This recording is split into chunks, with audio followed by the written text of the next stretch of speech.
сваё пакаленне, сярод яго жывуць існыя геніі. Я веру і малюсь, мы збудуем лепшую Беларусь. Вітаю ўсіх, шаноўнае гаспадарства. Мяне клічуць Янка, альбо Іван, і моє прозвішча, як і заўсёды, Дарашенко. Вітаю вас на чарговым выпуску падкаста «Хэштэг народнай мове». Сёння ў мяне ў гасцях спадарыня Наталля, якая займаецца выкладаннем беларускай мовы па сваёй уласнай праграме. Вітаю, Наталля. Вітаю. Як і заўсёды, госці майго падкасту бяруць ініцыятыву ў свае рукі і распавядаюць пра сваю творчасць, пра свае нейкае жыццёвае дзеянне ад першай асобы. Пагэтуль, шаноўная Наталля, слухаем сябе уважліва. Ну, як тут ужо і сказалася, то я выкладчыца беларускай мовы і літаратуры з досведам ужо 5 гадоў. Ужо 2 гады амаль я выкладаю беларускую мову ў замежжы па сваёй уласнай праграме. Мяне гэта натхніла, калі я пачала працаваць менавіта ў школе. Калі яшчэ падчас ВНУ, калі яшчэ вучылася на 4-м курсе універсітэта, я трапіла ў школу. Пайшла на такую падпрацоўку. І, шчыра кажучы, я чмурэла. Вось, калі на ўласныя вочы пабачыла, якое стаўленне ўвогуле у дзяцей да беларускай мовы, не проста да мовы, а проста ўвогуле як да прадмета. Яны не разумеюць, чаму яе вывучаць. Вось, як паказвае практыка, то беларуская мова для дзяцей, на жаль, гэта хужэй за замежную мову. Вось, бо яны не бачаць яе сэнсу вучыць. І вось 2 гады, так сказаць, маёй практыкі ў школе, майго выкладання мяне натхнілі на стварэнне сваёй уласнай праграмы, якая арыентуецца менавіта больш на размоўную практыку, больш на вывучэнне лексікі, адметных слоў, жарганізмаў, вось, больш на размоўную, чым, напрыклад, на нейкія правілы, як у школе. Правілы. У мяне, канешне, ёсць граматыка, але гэта граматыка, яна засвойваецца аўтаматычна у размове. Калі мы размаўляем, вось, па-гэтаму неяк так, і я магу сказаць, што гэты мой досвед, вось менавіта такі, ён ужо дае някепскія плёны. Калі дзеці пачынаюць, напрыклад, забываюцца на рускія словы і, напрыклад, пачынаюць ужо гаварыць па-беларуску, ужываць беларускія словы, так сказаць. Ну, як я правільна зразумеў, то ў цябе такая мэта, гэта, скажам так, выкладаць мову, якая бліжэй да сучаснасці, то бок, ну, выкладаць мову і тое, што патрэбна ў мове ў сучасным жыцці, то бок на практыцы. Безумоўна. Так, практыка. Практыка і нічога акрамя практыкі, бо дзецям увогуле, не толькі дзецям і дарослым, трэба паказаць, што мова гэта жывы арганізм, тое, што на ёй можна лаяцца, тое, што на ёй можна і плакаць, усё што заўгодна, што ўсё гэта можна рабіць па-беларуску. У нас столькі ўсяго адметнага, што проста не перадаць словамі. Мне часам здаецца, што каб авалодаць беларускай мовай, нам і не хопіць цэлага жыцця, бо колькі я вывучаю беларускую мову, для мяне беларуская мова гэта першая моя мова ў жыцці, можна сказаць, і я не перастаю проста здзіўляцца, якая яна бязмежная. Але, на жаль, гэта у глыбінях знаходзіцца. Вось, пра першую мову ў тваім жыцці. Мне цікава, у якім узросце ты пачала размаўляць па-беларуску? Свядома, я табе скажу. Гэта было, калі мне было 17 гадоў, калі я паступіла ва ўніверсітэт на беларускую філалогію. Але, што магу сказаць, я сама нарадзілася ў вёсцы. Гэта Віцебская вобласць, Шаркаўшчынскі раён, вёска Таўкіні, і я зараз пераглядаю розныя відэа, я чую, як я гаварыла па-беларуску. Ну, не асэнсоўваючы гэтага. Рэальна такая добра сакавітая беларуская мова. Вучылася я па-беларуску, школа была беларускамоўная, і я надоечы, дарэчы, здзівілася, калі я ўсё жыццё, от бурак, калі я па-руску даведалася, што гэта свекла, я была, просто, я хадзіла, думаю, а як гэта можна? І я памятаю, калі вось у школу пайшла, і я прыходжу такая да хаты, а у нас там, рускую мову пачалі, такую правільную выкладаць, ведаеш? І я такая кажу, мама, навошта ў рускай мове шча і цвёрды знак, калі у нас ёсць апостроф? Я не магла вось усе гэтыя гукі, я, просто, мне яны ўвогуле, рэальна замежная мова. Вось, сталі вучыць замежнай рускай мове. Я не разумела просто, бо так склалася, што і чыталі мне па-беларуску, і спявалі, і вершы неяк, так склалася. Больш гэтым займалася моя бабуля. Вось, ёй было гэта ўсё, так сказаць, прадастаўлена. І неяк так адбылося. А пасля, калі ўжо быў нейкі такі падлеткавы ўзрост, ведаеш, што больш імкнешся неяк там, нейкія там тэндэнцыі былі.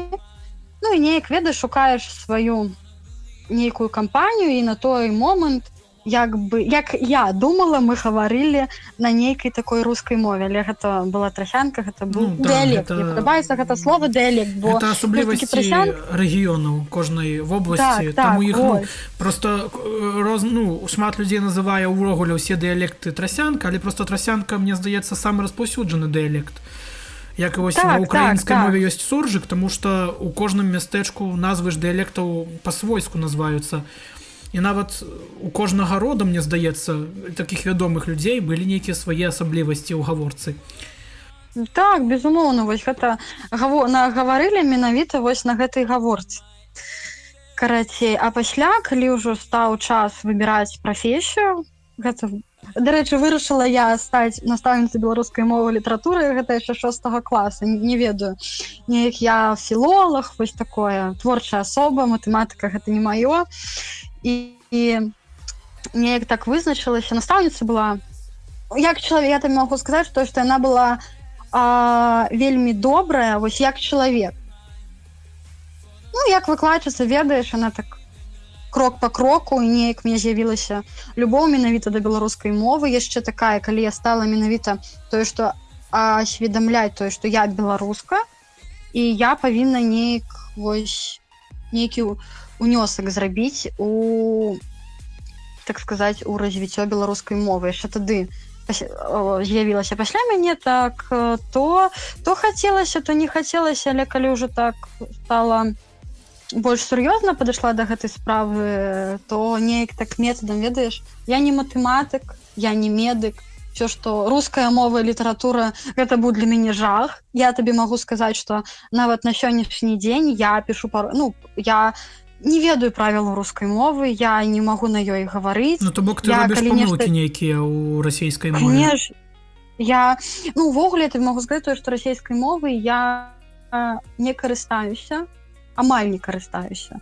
Гэта бывае, ведаеш, вось толькі тут у замежжы. Калі, напрыклад, ты прыходзіш, вось, напрыклад, замежнікі, ты яшчэ на горцы, яны там, некаторыя ведаюць там рускую мову, і яны пытаюць, імкнуцца табе нешта сказаць, і кажуць гэта па-руску.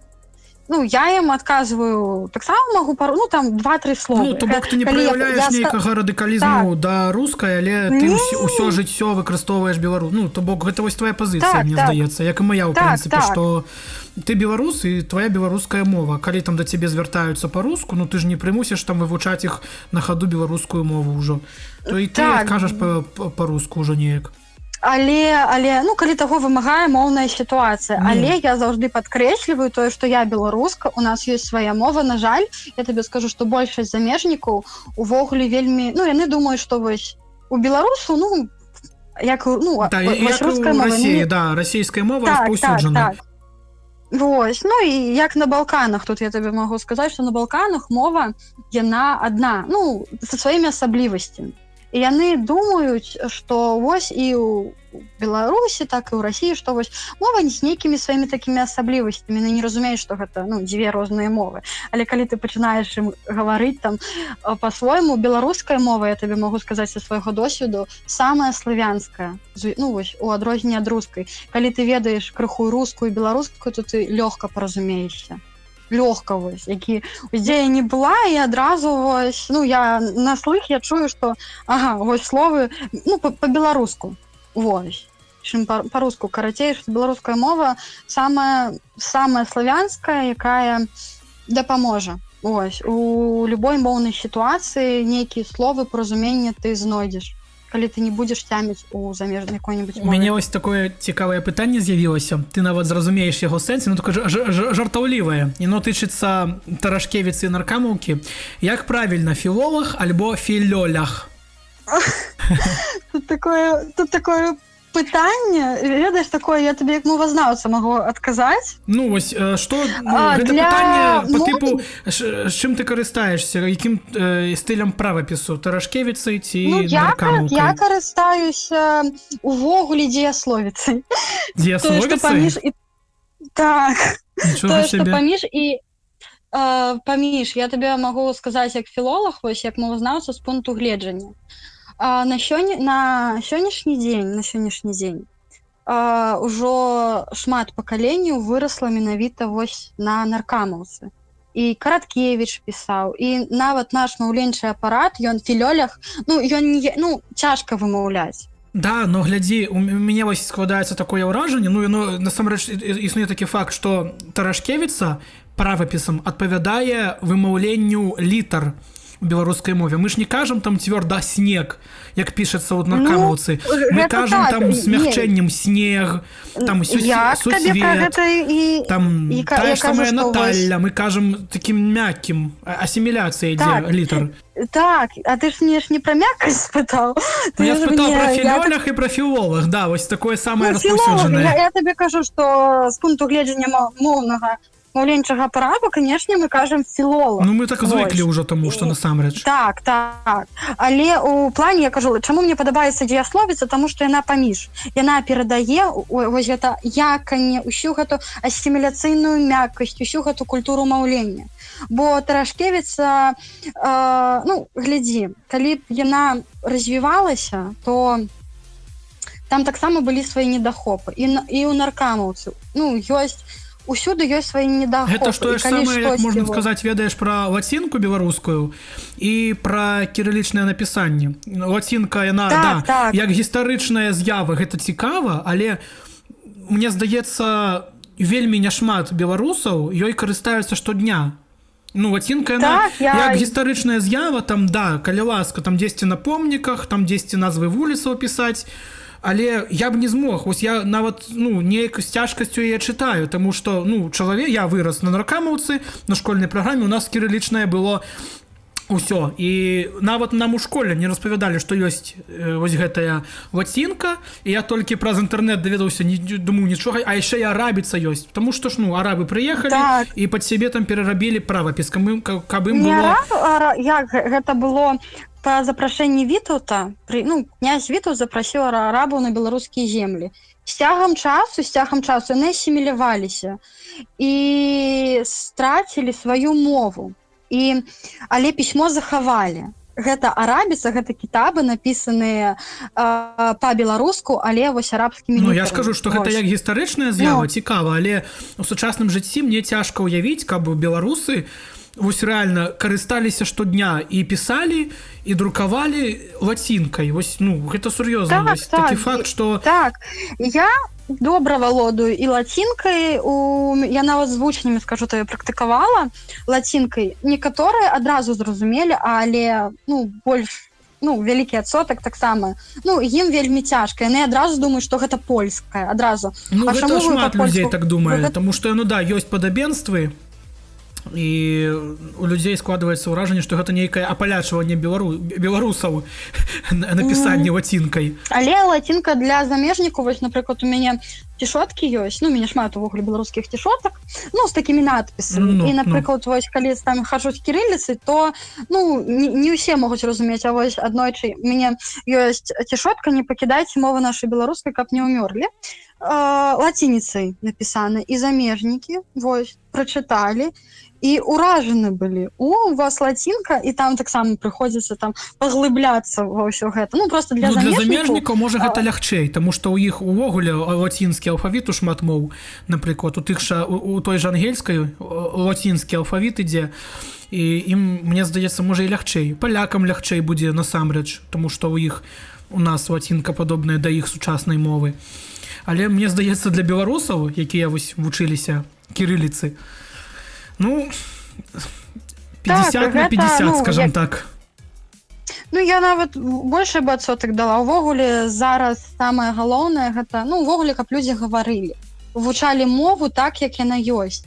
А ўжо пасля, ведаеш, калі ў людзей будзе база, ад якой можна ўжо ісці далей, то ўжо тады усе гэтыя асаблівасці, бо я колькі памятаю, ну, я таксама вучылася ў звычайнай школе, таксама мне пра ўсе глыбіні мовы, ну, не расказвалі ні пра Тарашкевіцу, ні пра лацінку, гэта ўжо мая цікавасць, калі мне ўжо стала цікава, калі я адчуваю, у мяне ёсць моцны грунт пад нагамі, тое, што я хачу яшчэ больш даведацца, гэта калі ласка. Але самае галоўнае на сённяшні дзень, каб людзям, у людзей была камунікатыўная здольнасць, каб яны маглі пра ўсё гаварыць па-беларуску, вось пра звычайныя злабадзённыя справы па-беларуску, быт, вось, а не толькі культура, бо некаторыя думаюць, што па-беларуску можна гаварыць вось культура, гісторыя, палітыка і ўсё. Але гэта беларуская мова, гэта звычайная мова. Я кажу, у мяне сям'я беларускамоўная, я і мой муж, мы паміж сабой, ну, у нас мова дома гэта беларуская. Вось. Ну, глядзі, ты так ось акурат падвяла тэматыку да таго, да, скажем так, вывучэння беларускай мовы. І вось нам усім, слухачам і мне, як суразмоўцу твайму, вельмі цікава даведацца, як жа ты выкладаеш вось гэту нашу беларускую мілагучную мову для, скажем так, іншаземных людзей, іншамоўных, якія жадаюць вывучаць, і можа нават і для беларусаў выкладаеш, і як ты да гэтага прыйшла? Ну, я выкладаю збольшага, я выкладаю для беларусаў, якія жывуць у замежжы. Вось. Іншамоўным у мяне, на жаль, такой практыкі няма. Ёсць толькі, напрыклад, там украінцы, якім проста цікава, ну, чым адрозніваюцца мовы. Ну, то бок ты выкладаеш тым беларусам, якія, ну, напрыклад, дзесьці жывуць у іншай краіне і жадаюць вывучаць беларускую мову. Так, вось, менавіта так. Бо у мяне ёсць такая задума, ну, іншаземцам выкладаць, але каб выкладаць іншаземцам, мне трэба ведаць мову. Ну, іншаземную добра валодаць. Каб з імі камунікаваць і на іх мове тлумачыць тое, што ў нас у мове. Ну, каб з імі... Так, безумоўна, на сённяшні дзень я вывучаю чарнагорскую мову і таксама бачу, што шмат зацікаўленыя, і я ўжо таксама, якія ў мяне веды ёсць, я імкнуся вось неяк гэта веды таксама і на беларускую мову спраектаваць. А так, збольшага я выкладаю гэта беларусам, якія жывуць у замежжы. Але я магу сказаць, што збольшага так склалася тое, што я выкладаю дарослым людзям.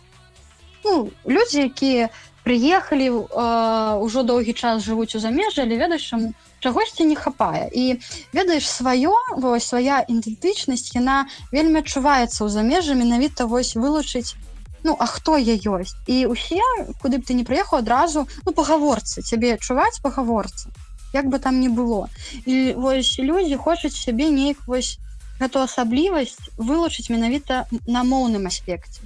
Знешнасць гэта адно, вось менавіта моўны аспект, і людзі, якія валодаюць добра мовай у краіне, у якой яны жывуць, і яны могуць расказаць гэта, ну, і пра беларускую мову, ну, вось такой зараз звяртаюцца паслугі такія, што, калі ласка, мову ўсіх, як яе можна, ну, вывучаць.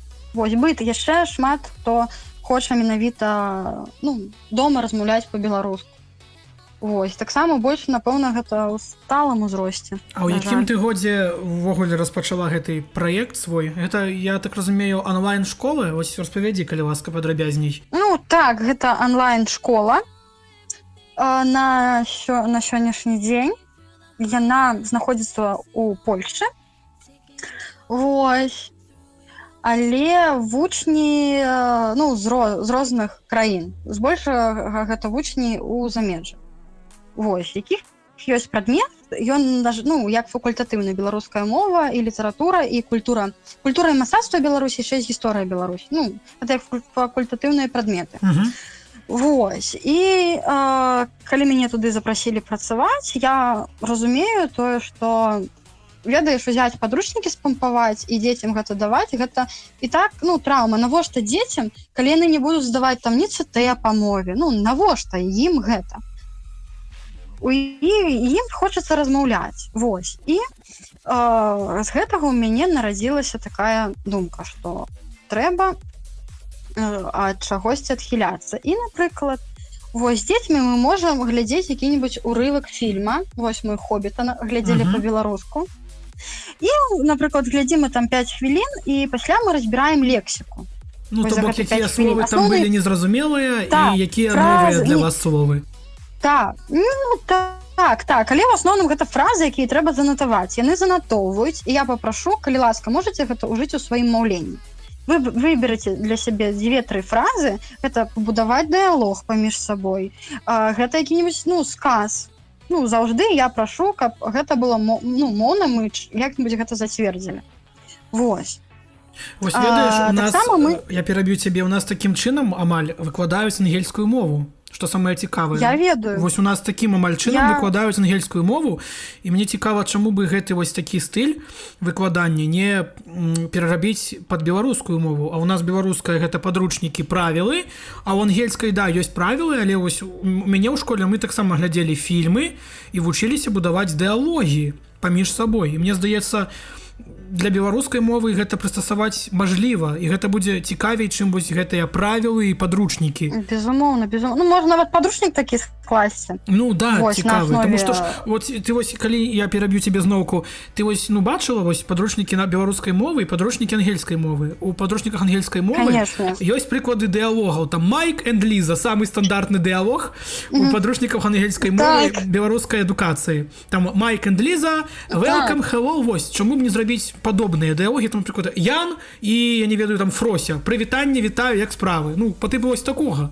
Мне здаецца, яна была бы лягчэй для дзяцей, для ўспрымання. Так, і для дзяцей, і для дарослых, вось. Гэта, але, на жаль, што такога... Там даюцца, там нешта такое даецца, але там жах. Я кажу, што, ну, это просто траўмуе. Калі, больш за ўсё я магу сказаць, што калі я працавала ў Беларусі 2 гады, мяне больш за ўсё, я ўжо тады пачала, дзецям я магу сказаць, што я іх не прымушала там, давайце правілы вучыце. Ведаеш, ты можаш у журнал пісаць усё, што заўгодна, але выкладаць можна нават тую тэму, якая ёсць, напрыклад, там прыметнікі як часціна мовы, так? Ну, можна гэта перабудаваць на словы. Ну, канешне. Там які ў цябе сёння там гумор? Кепскі, там, добры, ну, і каб дзеці, ну, усё гэта, як мага больш, усе гэты нават правілы можна, ну, пад гэта, ну, калі ў школе, так. Ну, каб зацікавіць дзяцей, каб зацікавіць, каб яны самі жадалі удзельнічаць у гэтым вось працэсе. Так, але, на жаль, што большасць настаўнікаў патрабуе дзяцей, ну, вось гэту тэорыю, і я вось колькі разоў была на такіх, ведаеш, уроках, на якія мяне запрашалі, як быццам бы узор, ну, мне паказвалі, бо я сутыкнулася з такім вось, ну, мне было непрыемна, калі да мяне аднойчы, ну, завітала настаўніца беларускай мовы на заняткі да мяне. Ось, калі я яшчэ ў Беларусі працавала, і яна мне зрабіла заўвагу, што я выкладаю неяк няегла. Я кажу, ну, добра, дзякую вам за увагу, я згодна, я малады спецыяліст, я гатова вучыцца, а можаце мне паказаць, як трэба, калі ласка. Вось, я гатова вучыцца, я не адмаўляю, ну, адкуль у мяне там досвед, каб там выкладаць. Ну, добра, прыходзь. Я прыходжу на гэтыя заняткі. І яна пачынаю дзяцей тэорыю. там, что такое прыметнік, там, правопіс нейкі, ну, і дзеці губляюцца, яны не могуць, ну, і яна пачынае просто сварыць іх за, там, тое, што нейкія там сказы пішуць, але, ну, не на словы звяртаюць, а вось менавіта, вось там, дзе там дзейнік, дзе там выказнік, хаця я дзецям кажу, што каб пабудаваць сказ, дзейнік і выказнік, гэта тое, з чаго мы павінны, вось, пачынаць свой сказ. Ну, я, напрыклад, што? Я хачу там, напрыклад, і гэтак далей. Гэта, ну, такая база, яна павінна быць. Але калі вучань ведае, што такое дзейнік-выказнік, але не ведае словаў, ну, які гэта будзе сэнс? У мяне было такое расчараванне, такая, дзякуй, я ўсё зразумела. Вось, і пачала. У мяне, напрыклад, як? Мы можам... Я культуру маўлення. Маё яшчэ галоўнае, гэта вось гэта культура маўлення, ўсё гэта мяккасць, гэта асіміляцыйная. У мяне заўжды пачынаюцца заняткі тое, што ў нас ёсць сёння верш дня, які мы будзем чытаць. Вось, і мы яго, мне больш за ўсё падабаецца Барадулін. Барадулін, яго просто такая мова, што табе... Так, Барадулін. Вось, ён мову адчуваў так, як ніхто з беларускіх, вось, майстроў слова. У яго там неруш, раніш, нероднае слово. Што такое неруш? Ну, гэта ж цікава. Ну, гэта не кранутае месца. Ну да, тое, што не чакаюць. Неруш свой панясу я аберуч. Аберуч, ну, двума рукамі. Ну, вось па гэтым, ну, вось, па вершах вывучаеш. Таксама, напрыклад, даеш ім вучням, што азначаюць, напрыклад, наступныя выразы. Ось, ногі не цыркулююць, там, набраўся як Бэля, і гэтак далей. Ну, і вучні імкнуцца гэта ўжываць. От, як з дуба на кактус зваліўся. Ну, гэта прикольна. Паглядзі сама, якая сава. Гэта прикольна тым, што моладзі, ну, узнікае жаданне па-беларуску нейкія такія вось, скажем так, устойлівыя выразы выкарыстоўваць. Каб твае там трыбухі па платах віселі. Ну, беларуская лаянка, ну, вось дарослымі я выкладаю у 9, 10, 11, ну, вось у класах. Ну, і плюс у мяне ёсць яшчэ вучні, якія па замежнымі школы, я маю на увазе дарослыя вучні, якія там старэйшыя нават за мяне. І там мы больш лаянку вось разбіраем, напрыклад.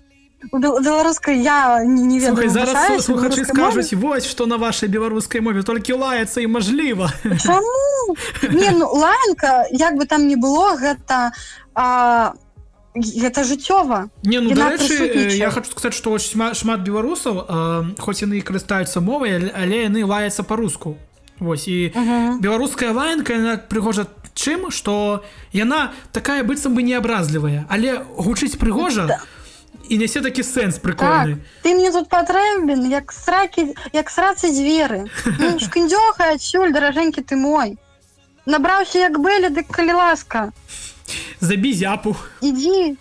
Так, забі зяпу, так, вось, блямба там, і гэтак далей. Гэта і ёсць паказчык, вось, такой менавіта нашай культуры, бо мова, вось, гэта паказчык такі, моўная карціна свету. І вось па ўсім гэтым выразам, па ўсёй гэтай лексіцы, можна, вось якія беларусы можна зрабіць вось выснову, ну, якая наша мова і ментальнасць, яны ўзаемазвязаныя. Ну, яны добрыя, яны нават лаянку такую зрабілі, каб яна так гучала смешна для замежніка, але для таго, хто зразумее, ён зразумее. Ну, то бок ось такая... хто такі гламазда? Я нават сам не ведаю. Ось я нават сам не ведаю. Ну, гламазда гэта не ўмека, гламазда. А салапяка гэта такі чэк, на якога нельга спадзявацца. Ну, салапяка ён. Салапяка, прикольно, слухай. Вісус, там столькі гіцаль. Ну, гіцаль гэта свавольнік, там тое, што гарэза. Ну, там вось што я магу сказаць, тое, што ў беларускай мове вось ёсць усе заганы. Ну, от людзей, якія нейкія вось асаблівасць гэтага чалавека, і ён будзе, ну, называцца вось той, хто добра жартуе, гэта блазан. Вось нейкі такі непасета, гэта гарэза, гіцаль, свавольнік. Там, ну, што ты бадзяешся там, ну, как там? Ну, да, бадзяешся, типа... Это не нават беларуская, там, швэндыся, там, што ты валацужнічаеш? Валацуга. Калі ласка. Ну, так. І я вельмі, яшчэ вось, напрыклад, люблю дзецям, ну, пераклад даваць, яшчэ мову вывучаецца, ведаеш, пераклад базавых рэчаў на беларускую мову. Ось, напрыклад, хто ў нас па-руску буду, ну, балець, Болеть на гриб. Хварэць на... Вот, таксама мы назвы хвароб вывучаем, там. Хварэць на лушчыца, там, псарыаз, там. Як будзе, напрыклад, там, болеть за любимую каманду? Вось як? А як называецца там балельшчык? Як гэта будзе па-беларуску? Вось я нават не ведаю. Вось такі... Ведаеш? Заўзятар, але хварэць там, напрыклад, на грыб, але заўзець за любимую каманду. Праць і сціраць. Праць што мы можам? Праць адзенне, але сціраць можам, ведаеш, на досцы што-небудзь напісалі.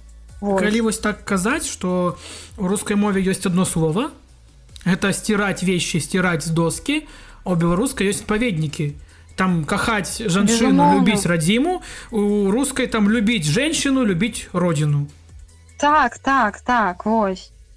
Гэта цікавыя прыклады. Слухай, а вось давай уявім такую сітуацыю. Вось, напрыклад, я запісаўся да цябе на онлайн такі вось занятак, і з чаго пачынаецца першы занятак з тым чалавекам, які вось жадае вывучаць мову? З чаго ты пачынаеш? Першы занятак, увогуле, да занятку, у мяне ёсць, мы з гэтым чалавекам тэлефаноўваемся па відэасувязі, і ягоны запыт. Які ў цябе запыт? Вось, напрыклад, я хачу... Што ён жадае? Які вынік ён жадае атрымаць? Тэхніку. Вось, а як вось, напрыклад, будзе па-беларуску... Ну, вось, апошні вучань, з якім я займаюся, такі вось, які быў апошні запыт, гэта менавіта машынабудаванне па-беларуску. І ён пытаецца, а як будзе там, напрыклад, удлінитель па-беларуску? Падаўжальнік. Вось, як будзе падзарядка? Сілкавальнік. Чаму? Сілкуе. Як у нас будзе счётчык? Як, падрухоўнік? Гэта лічыльнік. А вось у нас у Пінску на Палесе называюць падрухоўнік. Не, гэта таксама добра. Гэта таксама мы і глыбока, мы дыялекты размоўныя. Вось, больш такі самы распаўсюджаны дыялект. Ты выкладаеш менавіта вось, намагаешся літаратурную мову выкарыстоўваць. Я розную ўжываю, я розную. Я і дыялектную, і літаратурную, і размоўную мову, і жарганізмы мы вывучаем. Ну вось, глядзі, а мы на першым уроку высветлілі, што жадае спадар. Як ідзе далей справа? Далей падбіраюцца пад яго практыкаванне. То бок нейкія заданні. Вось, так, канешне. Як можна мову вывучаць без практыкавання? А практыкаванні, яны арыентаваны менавіта пад яго, але, напрыклад, знайдзіце, напрыклад, там трэцяе лішняе слова. Вось. Таксама крыху ёсць на граматыку. Вось, ведаеш, самыя такія распаўсюджаныя памылкі, гэта трэба вызначыць род, які мы не ведаем. Вось, напрыклад, гэта месны склон, вельмі шмат там, вось, граматыка асаблівасці гэтага меснага склону, роднага склону. Вось, лічэбнікі таксама. Самае распаўсюджанае, напрыклад, там, як сказаць, як гэта па-беларуску малацэ ці на малаке, вось, у прыкладу вось такое, калі з граматыкай, і ідзе, вось. Таксама замяніце вылучаныя словы, напрыклад, на адметныя беларускія выразы. Напрыклад, вось, мы з мужам узялі ў крэдыт машыну. Як будзе ў крэдыт? Узялі на раты. Агня Елізавета падобныя па характары? Адна халера. А вось глядзі, а як перакласці слова растэрміноўка? Так і будзе растэрміноўка, узяць у растэрміноўку. У крэдыт? Так. Таксама можна гэта ўжываць. Таму што я сустракаў шмат слоў такіх, выразаў, што я ўзяў у растэрміноўку там штосьці. Так, але гэта ж звычайнае, звычайнае слова. Тут менавіта адметны беларускі выраз. Выраз. Вось, узяць на раты гэта выраз. Але перакладзіце на беларускую мову, то гэта было б растэрміноўка, вось. Таксама мы вучымся, напрыклад, выправіць моўныя хібы. Ёсць сказ. Напрыклад, нарэшце зрабілі рамонт у прыхожай. І вучань шукае, дзе тут памылка. Прыхожая у нас жа няма такога, у нас жа ёсць вітальня. Напрыклад, досыць доўгі час Антось працівіўся камунікаваць з татам. Працівіўся, гучыць, здаецца, нармальна, але па-беларуску грэбаваў, па-беларуску будуць падтруньваць. Ось, там, цвяліць, скаваць гэта. А ці практыкуеш ты правільнае вымаўленне? Увогуле, ці ёсць праблемы ў вучняў з правільным вымаўленнем беларускіх слоў, увогуле беларускай мовы? Праблема з вымаўленнем у большага канешне, у большасці грамадзян ёсць, вось. Але моя задача гэта навучыць гаварыць. Ну, ведаеш, калі вучань там будзе, калі ён нават тую асіміляцыйную мяккасць не скажа, на гэта можна неяк, ведаеш, не зважаць. Але, напрыклад, калі ён будзе казаць там там беларускае не вымаўляць, да, такое самае галоўнае, такое базу. Так, базу, ўсё гэта гэканне, чэканне беларускае. Дзеканне, цеканне. Так, безумоўна, але дзеканне, я з такімі не сустракалася, каб у кагосьці былі праблемы. У асноўным гэта вось гэта, на жаль, руская мова. Яна пераважае ў большасці, вось гэты акцэнт, ён накладаецца. Але гэта таксама ў беларусаў нейкую падсвядомасці гэта, існуе. Але, напрыклад, сутыкаюся з тым, што вось у мяне ёсць вучань, ён ведае, усё у Беларусі толькі нарадзіўся, але ўсё сваё свядомае жыццё ён жыве ў Амерыцы. Дарэчы, у ангельскім акцэнце, мне здаецца, калі чалавек валодае ангельскай, яму лягчэй беларускую вымаўляць. Мне так здаецца, што вось я калісьці размаўляў са шматлікімі людзьмі, якія валодаюць беларускай вельмі цудоўна, вельмі файна, і ў іх ангельскае вымаўленне таксама вельмі цудоўнае. То бок яны неяк прывучылі свой гэты моўны апарат так, каб і беларускія такія былі мяккія літары, і ангельская гучыць цудоўна з вуснаў беларуса, які карыстаецца беларускай мовай. Таксама, як табе, у мяне, напрыклад, ёсць там тэма заняткаў, назва адзення і посуду па-беларуску.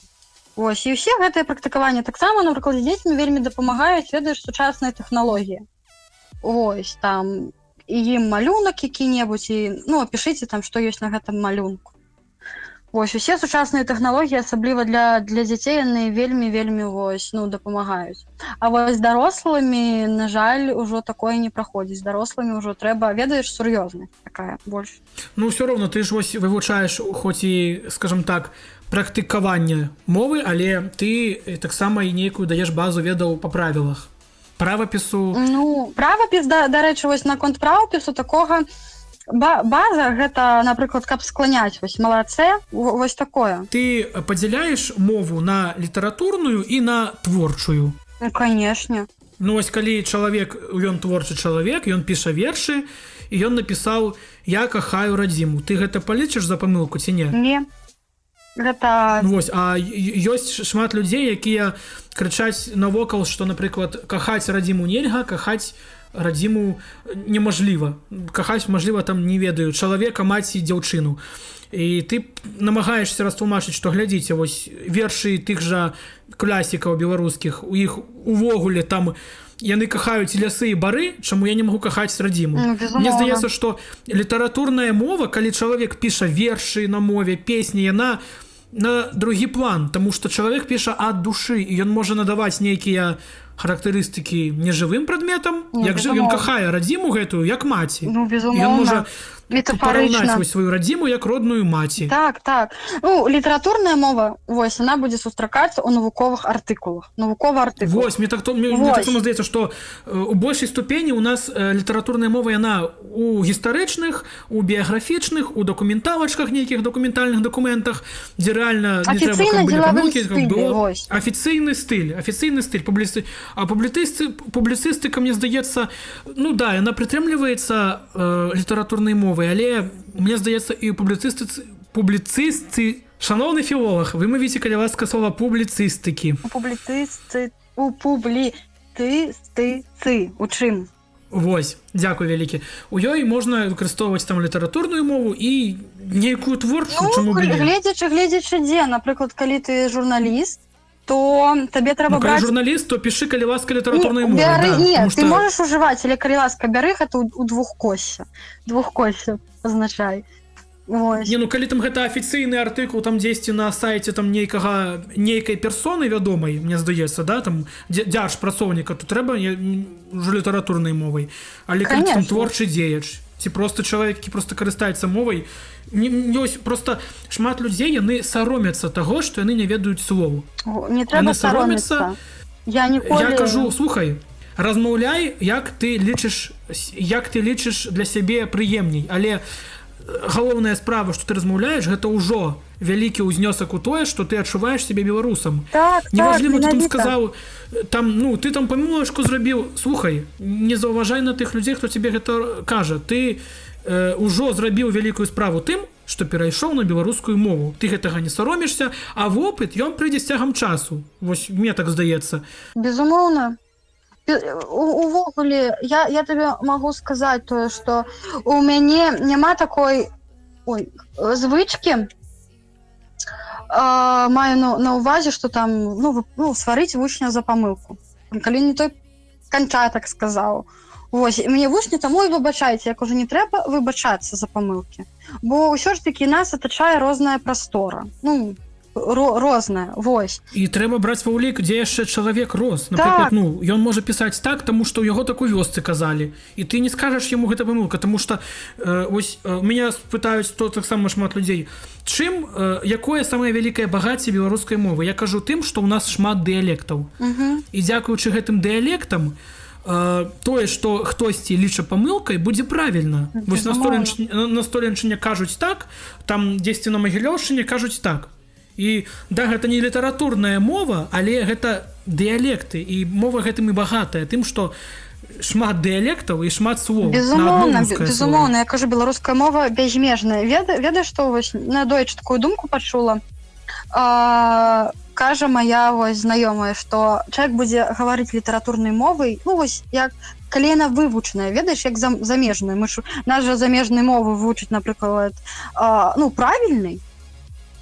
Так. Вось, а калі чалавек будзе на сваёй роднай мове размаўляць так, як лупіць, як ён можа, то гэта ачмурэнна, гэта проста не перадаць словамі, як гэта будзе. Адразу бачна, якое багацце.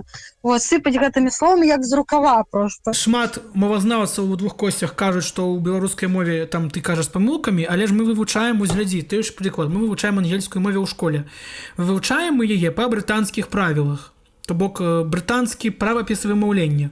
Калі ты з ангельскай мовай, базай ведаў са школы пераедзеш у Амерыку, то там у розных штатах па-свойму будуць нейкія гукі гучаць. І будзе іншае вымаўленне. І ты нават калі ты вывучыў поўнасцю правільна ангельскую мову па правілах падручніка, дзе брытанскі дыялект, да? І ты прыедзеш там нейкую Амерыку ці іншую краіну, дзе ёсць ангельскамоўныя людзі, ты, можа, не зразумееш, што яны кажуць. Таму што там будзе іншае вымаўленне.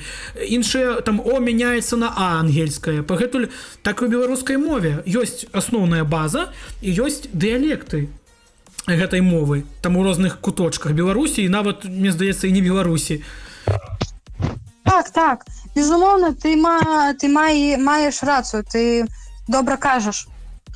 Вось, што так... Таму што шмат проста людзей, якія нават і не карыстаюцца мовай, але пачынаюць улікоўваць у цябе за памылкі і пісаць нейкую дурноту. Ніхто ж мову... глядзі, беларуская мова, мне здаецца, беларускамоўнае наваколле, яно жыве неяк асобна, яно нікому не навязвае мову. Яно, наадварот, дэманструе, што на мове мажліва размаўляць так жа вольна, як і па-расейску. І мы нікому гэту мову мы не навязваем, але робім заўвагу іншаму наваколлю, што глядзіце, вось на мове мажліва. Калі жадаеш, давучайся там да нас. Не жадаеш, тады, што тебе сказаць? Мы цябе не будзем чапаць. А чамусьці шмат людзей мяркуе, што вось гэтыя беларускамоўныя наваколле, там навязвае беларускую мову. Так. Мне здаецца, ты шмат прыкладаў, калі людзі прыйшлі самі да мовы. Шмат прыкладаў. Так, безумоўна. Ніхто не навязваў. А хтосьці ўвогуле выхоўваўся па-беларуску, таму што яго бацькі выхоўвалі, дзядкі, і там да 3-го калена выхоўвалі на мове. Ведаеш, я чытала «Дзень святога Патрыка». У яе ёсць там такая цытата, што, на жаль, для большасці сёння беларуская мова, не матчына мова, не бацькава. Вось. У кожнага чалавека свой шлях да беларускай мовы. Яна бывае ўзнагародай за пошук і паразуменне. Вось яна бывае мовай там і настаўніка. Менавіта вось пра гэты шлях яна апісвае, што кожнага беларуса на сённяшні дзень вось збольшага нейкі выпадак паспрыяў, нейкія абставіны. Вось у мяне я магу яшчэ такі вось момант узгадала, гэта быў 2018 год. Мы паехалі на угодкі святкавання Быкова у Бычкі з маім навуковым кіраўніком, дарэчы, чалавек, які вось натхніў мяне просто вось вывучаць беларускую мову, вось просто жыць гэта, можна сказаць. І мы паехалі, і я пабачыла малых дзяцей. Можа, там 3-5 гадоў. І яны ідуць і камунікуюць паміж сабой па-беларуску. Мне так стало сорамна, я кажу, а чаму мы так не можам, дарослыя? Я такая, ўсё, ўсё, гэтага дня думаеш па-беларуску і ідзеш у краму, не саромейся, што мне трэба, нічога страшнага. Калі вы мяне перапытаеце, гэта будзе па-руску, я магу гэта адказаць, вось. Вось я ў крамах карыстаюся мовай і бярем ва ўлік, што Пінск увогуле такі горад, дзе беларуская мова гістарычна так не прыжылася. Тут жылі габрэі, у іх быў свой гоман, палескі такі дыялект, там ходылы, булы, прыехалы, вось. Але ў крамах, на жаль, няшмат людзей разумее. Вось гэта такі жах, і на цябе так глядзяць, быццам бы ты нейкай з іншай планеты. А я спакойна памятаю, калі была ў Беларусі. Трэба ва ўлік браць, што ў нас увесь грамадскі транспарт па-беларуску, назвы прыпынкаў і элементарную беларускую мову ты можаш паглынаць, едучы на працу ў аўтобусе. Так, у людзей па свядомасці беларусаў яны цябе будуць разумець проста, што, напрыклад, калі ты прыходзіш ты ў краму... Але проста яны саромяцца проста. Реально. Ёсць же такі выраз Савецкага Саюзу, што мова гэта калхозная. Вось там хтосьці прыдумаў, і на жаль, такі выраз існуе. На жаль, існуе, так.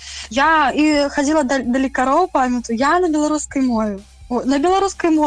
І з такім вось захапленнем, на мяне глядзелі, дзякую, мне ніколі там ніхто не сказаў, што, не пасварыў тое, што як ты маеш там права размаўляць, наадварот. І калі вучылася ва універсітэце, у нас прадметы выкладаліся, як па-руску, так, дакладней, як па-беларуску, так і па-руску. Былі некаторыя прадметы, і я адказвала на беларускай мове. Вось, і філасофію, там, і эканоміку, якая там была. Все такі нейкі, ведаеш, все, што не з філалогіяй можна звязанае, я адказваю па-беларуску. Гэта было. І я разумею тое, што вось адукаваны чалавек, і табе могу сказаць, чалавек адукаваны. Вось. Ён будзе заўжды ставіцца з паразуменнем да сябе, нават калі у яго будуць цяжкасці. Дарэчы, таму што мне здаецца, што адукаваны чалавек ведае, што дзве дзяржаўныя мовы, і ты размаўляеш на адной з дзяржаўных моў. Безумоўна, і ты маеш на гэта поўнае права. Так, ты прыходзіш, мне некаторыя там казалі, ой, выбачаюся, у вас такая цудоўная беларуская мова, але вось я выбачаюся, я не магу, я кажу, я вас не прымушаю гаварыць, як можаце, так і гаварыць, на якой мове. Я так сама, калі ўжо чалавек не разумее, ладно, я скажу, добра, не разумееш, я буду па-расейску, але я пачынаю дыялог заўсёды па-беларуску. Мне так ужо зручна, ведаеш, вось у цябе такое бывае, калі твой мозг ужо не можа сфармуляваць думку па-руску. Я штодня з такім сустракаюся. Інстынктыўна пачынаеш будаваць сказы, думкі па-беларуску. Так, і гэта выходзіш, напрыклад, я не ведаю, зрабіць нейкі там, я не ведаю, даклад, да? І ты ўжо ад сябе штосьці жадаеш сказаць. Ты не можаш па-руску, ты пачынаеш па-беларуску, таму што ўжо мозг вось так працуе. І ты кажаш, мне лягчэй па-беларуску, я лягчэй зарыентуюся, таму што ўжо вось за гэты доўгі час мозг так улілася цудоўна, што ты нават і... Але, дарэчы, я могу вельмі лёгка перайсці на рускую мову. Вось гэта самае цікавае, што хоць ты карыстаешся доўгамовай, я могу просто вот так па щелчку пальцах перейти на русский язык і свабодна гаварыць. У мяне муж таксама, муж у мяне білінг. Ён у мяне, паміж сабой... Адзін сказ па-руску, бац, другі па-беларуску. Ты не губляеш думак, ты не губляеш тэксту, сэнсу. Так, ты можаш, ведаеш, сядзіш у розных кампаніях, напрыклад, як мы з мужам. ну, муж ведае то, што вось я беларускамоўны, і ён да мяне будзе заўжды звяртацца па-беларуску для таго чалавека, які беларускамоўны. І рэзка ёсць там, ну, рускамоўны чалавек, і ён так рэзка. Адзін сказ мне па-беларуску сказаў, з другім чалавекам, ну, і я... Гэта цікавая такая з'ява, калі там, ведаеш, у адзін бок павярнуўся па-беларуску, у іншы бок так, а тут па-руску трэба. Дарэчы, валоданне шмат мовамі, мне здаецца, ну, вельмі ўплывае пазітыўна на наш мозг. Ты развіваеш мозг, і калі ты ведаеш не толькі там рускую, беларускую, гэта ўвогуле цуд. Ты камунікатыўная адзінка, якая можа камунікаваць з рознымі слоямі, скажем так, наваколля. Так. Мне вось цікава, як ты ставішся да сучаснага контенту па-беларуску? Ты ведзеш там TikTok, штосьці? Ну, я Instagram, так, Instagram, TikTok. Ну, як ты ставішся да сучаснага контенту па-беларуску? Што, можа, цябе не хапляе, ці што цябе не падабаецца ў гэтым контенце? Ну, мне ўсё, што па-беларуску, мне, я магу сказаць тое, што мне падабаецца, але зараз толькі развялося мовазнаўцы, вось ты сам закранаў гэтую тэму, якія імкнуцца навязаць, якія імкнуцца проста, ведаеш, я тебе... навязаць, да. Ну, у мове, калі ты навязваеш, я заўжды кажу, ну, калі ты хочаш навязаць, калі ласка, патлумач чаму, аргументы. Калі ласка, прывядзі мне довады, чаму ты так лічыш. Не, ты ведаеш, вось ёсць навязванне мовы, калі там просто ты павінен размаўляць, а ёсць пазітыўная прапаганда. Вось зайшоў чалавек у TikTok, і яму, ну, што яму будзе цікавей? Глядзець чалавека, які будзе крычаць: «Ты, беларус, павінен карыстацца мовай, кропка, да заўтра». Ці ты будзеш глядзець чалавека, які кажа: «Прывітанне, а вось мой новы влог, я распавяду, як я правёў свой вольны дзень». Ну, чалавек будзе цікавы паглядзець просты контент па-беларуску, чым проста глядзець такога чалавека, які будзе сядзець: «Так, ты беларус, твоя родная мова беларуская, карыстайся да павучэння». Ну, што гэта? Гэта навязванне. Мне вось падабаецца глядзець, ведаеш, там допісы розныя людзей, якія проста ад сябе, якія вось проста як умеюць, так і кажуць. І не імкнуцца... Ведаеш, вось шмат блогераў проста робіць там блог, вядзе блог, там пра кулінарыю, пра свае жыццё, проста распавядае. Чалавек, можа, дасканала гэтай мовы не ведае, але яго прыемна слухаць, таму што гэта ідзе шчыра ад сэрца. І ты разумееш, што вау, гэта цікава. Так. Ён не ставіць там сябе вышэй за ўсіх, ён не ставіць сябе там ні філёлягам, ні гісторыказнаўцам, а проста вось карыстаецца беларускай мовай. У сучасным нейкім там кантэнце. Што мова гэта, мова гэта быт, вось. Ён дэманструе, што да, мова гэта сацыяльны адзінка, якой можна карыстацца вольна. Так. Таму што вось мне не падабаецца тое, што вось моладзь, яна ж зараз уся ў тиктоку. Вось я малады чалавек, там ты маладая спадарня, і мне здаецца, ты таксама карыстаешся тиктокам і глядзіш нейкія відэа. І так, я вершу. Моладзь ідзе ў тикток адпачыць, мне здаецца. Моладзь ідзе адпачыць, моладзь ідзе пагартаць тую стужку, адпачыць, правесці там неяк вольны час. І калі гэты малады спадар ці спадарня заходзіць у тикток і бачаць там: «А ў 1600 такім-то годзе княства літоўскае, та-та-та-та-та-та», гэта ўсё на мове. Яму будзе нецікава. У яго ўсё залежыць менавіта ад... Я могу сказать, людей же можно от цікавасцю. Ён будзе абапірацца менавіта, адыходзіць ад сваіх цікавасцяў. Калі яму будзе, вось як мне цікава... Калі мэта накіравана... Так. Не, калі мэта накіравана, ён знойдзе, на здароўе хай глядзіць. Але мне здаецца, нашаму беларускаму наваколлю трэба неяк рабіць мову лёгкадаступнай для моладзі, таму што менавіта праз моладзь ты прадэманструеш, моладзь захапіцца павінна. Сталыя людзі, ім ужо не так гэта тикток і важлівы, а вось моладзь у ім там, рэальна, увесь дзень. Так. І калі ты будзеш, просто вось, шмат сяброў кажа: «А што твоя мова? Там адна гісторыя і культура, і палітыка. Мне не цікава». Я кажу: «Слухай, паглядзі пераклады фільмаў. Ты любіш анімэ? Вось тебе беларускае анімэ». Якая музыка чумрэнная. Шмат. Паглядзі... Усё на беларускай мове. Паслухай музыку, паслухай падкасты. Не жадаеш, не знайшоў чагосьці, ствары сам. Будь першапраходцам, пакажы, ствары. Ніхто цябе не забараняе, ніхто цябе не забароне. Вось, а ў нас, на жаль, канешне, па маім меркаванні, беларускамоўнае наваколле застрала вось у гэтай, ведаеш, такой навуковай мове, дзе трэба паказаць, што мы такія ўсе інтэлектуалы, мы ведаем гісторыю, ведаем культуру. Я кажу: «Да, выкладаць там гісторыю і распавядаць пра гісторыю на мове гэта цудоўна, але зрабіце лёгка даступную інфармацыю. Не трэба мову гэту палітыкаваць, звязваць там з палітыкай і толькі з адной гісторыяй і культурай. Да, гэта, несамненна, скажам так, незменная частка, але вось, вядзі блог. Вось у мяне ёсць прапанова для кінатэатраў, каб яны пачалі трансляваць фільмы, якія робяць нашы нейкія там кінакіпа, Анібел па-беларуску. Мне здаецца, гэта было б увогуле цудоўна, але просто кажуць, што гэта не фінансава выгадна, і мова наша да грошай не зусім. Але мне здаецца, рабіць грошы можна абсалютна на любой мове. Мне вось здаецца. Ты сваю аўдыторыю знойдзеш, і той, хто гатовы табе будзе плаціць таксама за гэта. Спажываць, любыя паслугі павінны быць. Мне здаецца, што ініцыятыва будзе заўсёды. Неважліва, на якой мове рабіць... Просто гледзячы на сучасныя вось брэнды, ведаеш, да там робяць рэкляму па-беларуску. Той же самы там Куфар, наша вось гэта пляцоўка аб'яў, А1, яны робяць рэкляму па-беларуску. Значыць, гэта мае запатрабаванне нейкае. Конечно. Але яны просто граюць на эмоцыях беларусаў. Это нават тая ж рэклама, я магу табе сказаць, што ідзеш, напрыклад, ты і просто выпадкова там убачу нейкае слова і неяк вось. У мяне адразу, ведаеш, я сягаю ва ўспаміны з дзяцінства і неяк такі, ведаеш, моманты такія, прымусілі чалавека вось, неяк. І гэта вось слова беларускае, яго, таксама, бачыш, ён успаміны, паглыбіўся ва ўспаміны і таксама, напэўна, задумаўся, гэта ж па-беларуску. Гэта ж, А я вось паважаю тыя брэнды, якія робяць увогуле Вось Авіасейлс, дарэчы, я калісьці трапіў у TikTok на рэкляму Авіасейлс, і яны па-беларуску яе зрабілі. І там просто шмат беларусаў такія: вау, гэта супер, гэта прикольна. А хтосьці кажа, мова не фінансава выгадна. Да вы што, мне здаецца, наадварот, знойдзецца шмат людзей, якія гатовы там данасіць.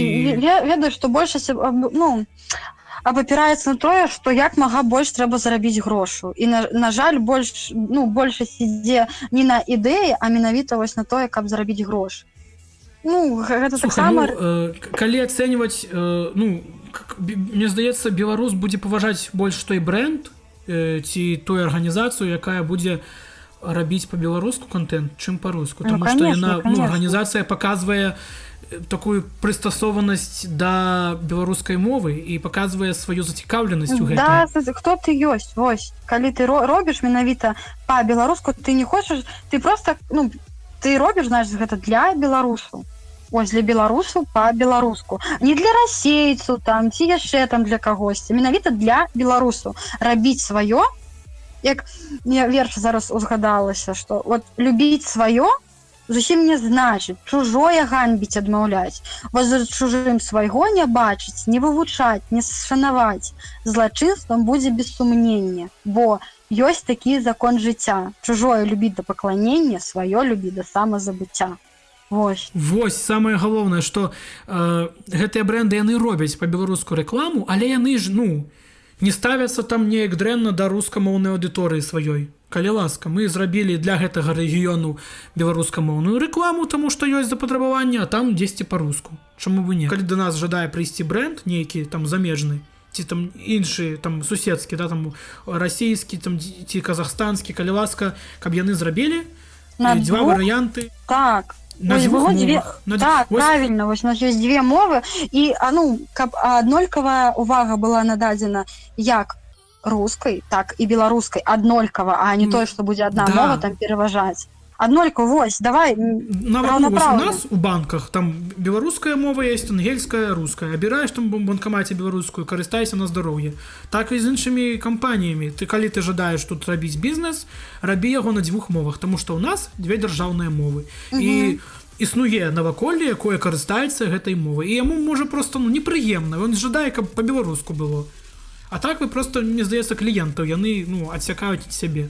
Просто я кажу, што калі было б нават больш беларускай мовы, у людзей бы была б цікавасць. Людзям гэта неяк прыпаднёсяць, як, да, гэта гісторыя, гэта родная мова, у іх няма, ведаеш, мэты, для чаго мне вывучаць па-беларуску размаўляць. Вось калі чалавек можа сам да гэтага прыйдзе, гэта цудоўна, але калі не прыйдзе, трэба гэта падштурхоўваць.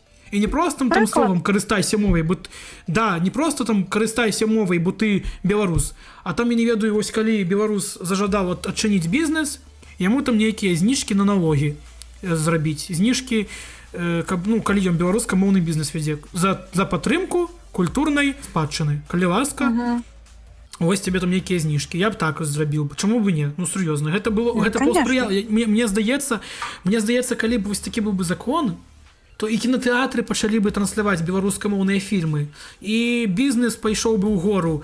Людзі баяцца, што попыту не будзе. Попыт. Людзі баяцца за тое, што... Падтрымку. Кожны шукае падтрымку. І вось, это чыста псіхалагічны такі факт. А можа попыту не будзе. Вось. Падтрымка, калі знойдзецца падтрымка... Мэта моладзі, якая зараз падрастае, мне здаецца, гэта зрабіць мову трэндам. Вось калі мова стане як трэнд, вось тады гэта будзе цуд проста. Рабіць трэндавай мову. Мемчыкі розныя, смяшынкі, гэта важлівая частка. Вось мемчыкі там розныя, там гумарэсачкі. Узгадала, такі звязаны з беларускай літаратурай. Дзяўчына пытаецца ў хлопца: пакажы мне свой колас. Ён кажа: ён у мяне Караткевіч. Бядуля. Вось, каб мову просто зрабіць трэндам, і калі моладзь гэта зразумее, што гэта, не ўбіваць моладзі ў галаву, што вось, гэта так, гэта... Не, трэнд. Яна падхопіць гэты трэнд і пачне сама яго раскручваць. Я гаварыла па-беларуску, пакуль гэта яшчэ не было мейнстрымам. Мейнстрымам, да. Таму што, калі браць ва ўлік, як, скажам так, сталое пакаленне, яна на гэтай мове размаўляла, а зараз наша пакаленне, яны слухаюць рускамоўных зорак. Чаму беларускі? І ты кажаш, спадар, у Беларусі дастаткова зорак, якіх можна слухаць. На адным...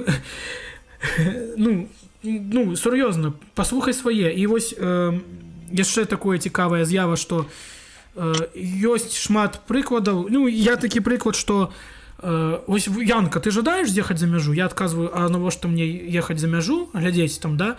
Калі я яшчэ Беларусь недасканала не ведаю. Я жадаю аб'ехаць усю Беларусь, паглядзець, што ў сваёй радзіме ёсць, каб потым паўнавартасна параўноўваць будынкі, архітэктуру сваёй краіны з іншай. Вось пакуль я не аб'еду ўсю Беларусь, я не паеду вандраваць у іншую, таму што Беларусь багатая на ўсё. Ты мне нагадаў, ось ты так кажаш, так Владимир Караткевич казаў. Ось. Владимир Караткевич? Можа, мы з ім нейкія такія аднамяркоўцы. Ось, ты кажаш, у мяне адразу Караткевич. Узгадваю, што ён быў такога меркавання. Ось, што ён аб'ехаў усе куткі дзе ён толькі не быў. Ён нават памёр, ёсць такі, ён памёр нават, паехаў вандраваць на Свіслач. Дзень да смерці быў, ён паехаў на Свіслач, ён павандраваў, і яму там стала дрэнна, і ён ужо там у шпіталі памёр. Ён паехаў на Свіслач памерці, і адразу баладу Віктара Шніпа узгадываю, балада Караткевіча, што Караткевіч жыў гэтымі вандроўкамі. Каб пачаць размаўляць, не трэба заганяць сябе ў тэорыю, мне здаецца, у межы сябе не трэба нейкія заганяць. У межы і сароміцца неяк. Мяне асудзяць, любога асудзяць за любую... Знойдуцца і хейтары, знойдуцца і аднамяркоўцы. Гэта паўсюль у любой сферы. Вось. І не толькі, просто ў людзей неяк, не ведаю, няма жадання, не прагнуць яны гэтага. Гэта псіхалагічна. Я табе магу сказаць, што у кожнага з нас свая псіхалогія. Камусьці лёгка гэта, хтосьці будзе не зважаць там на памылкі. Як умею, так і гавару. А хтосьці, таксама яшчэ і псіхалагічны такі фактар. Ось, людзям, як ты кажаш, што і ім трэба больш кантэнту па-беларуску, больш такіх грамадскіх нейкіх, з'яваў, той ж фільм, той же бізнес, калі ёсць, каб у людзей быў выбар. І калі гэты выбар будзе, то яны, я думаю, з цягам часу будуць перавагу... Пашыраць сферы выкарыстоўвання. А калі чалавека хтосьці выпраўляе, калі я кажу тое, што ідэальна гаварыць па-беларуску, мне здаецца, нават мовазнаўцы не гавораць. Я таксама Вось, раблю я таксама памылкі. кажу, што мовазнаўцы увогуле ніхто з беларусаў, мне здаецца, не можа паўнавартасна валодаць мовай. Ты можаш там мець 4-3 вышэйшыя адукацыі мовазнаўца, прыедзь у вёску нейкага там раёну, нейкай вобласці, пачні карыстацца літаратурнай мовай, тебе скажуць: спадар, да ты неправільна кажаш, у нас по-другому кажуць. І ўсё, і твае гэтыя веды, ўсё, яны ўжо ў адным месцы. Так, але я кажу, калі так у жыцці здарылася, тое, што цябе там паправілі. Ну, я заўжды кажу: дзякуй, але чаму? Можаце мне, прывесці, чаму менавіта вы лічыце, што так патрэбна? І калі чалавек мне патлумачыць, што вось, трэба так. Напрыклад, як у мяне вучні там... сваю крытыку. Так. Чаму, напрыклад, вучні самыя такія распаўсюджаныя памылкі, напрыклад, чаму іграць, калі мы скажам іграць, калі гуляць. Вось, і калі ты кажаш тое, што іграць на музычным інструментам, а гуляць, у якую-нибудь настолку. Так, вось. Калі гэта будзе, нейкае слово, калі гэта будзе аргумент, просто заўжды патрэбна... Да, таму што развялося шмат такіх, ведаеш, канапкавых мовазнаўцаў. Дзякуй Богу, я таксама, я кажу тое, што я і з мовазнаўчага боку, мне вельмі дапамагае то, што мяне ёсць гэта веды такая адукацыя, якая з мовазнаўчага боку дазваляе мне, чаму так трэба. І калі, напрыклад, я штосьці не ведаю, я таксама звяртаюся там па дапамогу там да свайго навуковага кіраўніка. Слоўнікі, можа, нейкія чытаеш. У мяне ёсць кіраўнік, вось мой навуковы. Пашыраеш веды. Безумоўна, ты ўсё жыццё будзеш удасканаліваць. Ўсё жыццё ты будзеш вывучаць родную мову, таму што з'яўляюцца новыя з'явы, новыя тэхналогіі. Замежныя гэта добра, але ж можна і сказаць гэта там па-свойму, так? Таксама, вось, і ты даеш назву, мова гэта асімілюе, мова, гэта жывы арганізм, вось. Так як і гаворка людзей таксама. Але галоўнае, калі няма базы, калі ў людзей няма базы, то тады з чагосьці трэба пачынаць, каб гэтая база была. А вось ведаеш, ёсць такое меркаванне, што вучыць мову лягчэй, калі ты ёй пачынаеш камунікаваць з кімсьці. Я ведаю. Вось проста пачынаеш размаўляць. Так, я гэта і вучням сваім кажу тое, што, ведаеце, ніводныя заняткі. Заняткі дадуць вам падмурак, ведаеш базу, якая там ёсць, там нейкую фразу, нейкія там лексіку, выразы, вось як у мяне. А ўжо калі вы пачнеце размаўляць, то глядзіце, вы, вось як мне вучань кажа: ой, я ўжо гэта, я там ужываю гэта ў сваім маўленні. Просто мне гэта само да сітуацыі прыйшлося, я узгадаў фразу, чаму я не магу ёй там сказаць. Вось я жыву за межы, я сама, мовай, можна сказаць, вось за 2 гады, ведаеш, у меня псіхалагічны бар'ер быў, тому што я прыехала ўсё на замежнай мовы, ведаеш, табе вусцішна становіцца, але я іду і камунікую, я на ломанай мове гавару тут, вось на этой чарнагорскай ломанай мове, але я камунікую, і я кожны дзень, я чую, як моя мова чарнагорская, яна,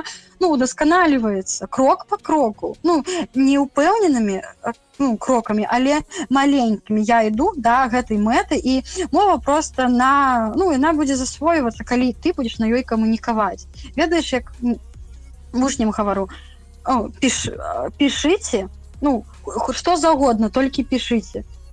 Неважна пра што, але гаварыце, толькі гаварыце, вось. Толькі не маўчыце. Мне здаецца, галоўнае збудаваць вакол сябе наваколле аднамяркоўцаў і з імі вось штурхаць гэту мову. Безумоўна, ведаеш, я табе магу сказаць тое, што я сама прайшла праз цкаванне, моцнае цкаванне, псіхалагічнае ў маім жыцці. У мяне ёсць старэйшы брат, вось Максім, на 12 гадоў мяне старэйшы. І ведаеш, калі я гаварыла, ведаеш, там дыялектам, неяк гэта было звычайна, а калі я стала, ведаеш, такой прыгожай беларускай мовай літаратурнай гаварыць, пачалося цкаванне, ведаеш, і гэта цкаванне, таксама можа, нейка штурхнуць, але мне было ўсё адно. Ось, я казала, што я карыстаюся мовай, адной з дзвюх дзяржаўных мов, вось, як бы, каб у чалавека была яшчэ вытрымка гэтая, і каб, вытрымка, і ён проста, ведаеш, былі, чаму я гэта раблю, няхай мэту, я сваім вучням заўжды кажу, калі ласка, калі вы прыходзіце, з якой мэтай вы прыходзіце на заняткі? Для сябе мэту. Чаму вы хочаце вывучаць беларускую мову?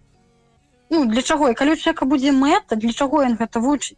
А не то, што гэта яму хтосьці навязаў, то у жыцці, ну, то яму будзе значна прасцей і на крытыку рэагаваць, на ўсё, што заўгодна. Ну, галоўнае, каб чалавек прыйшоў да гэтага сам і яго не прымушалі. Так. Пад прымусам нічога не робіцца, мне здаецца. Так. Калі вось ён сам зажадае, тады да, ён будзе з лёгкасцю гэта паглынаць і з цікаўнасцю. Так, так. Вось. Гэта самае асноўнае. А як, каб чалавек да гэтага прыйшоў, ось, патрэбны людзі, якія штосьці робяць па-беларуску.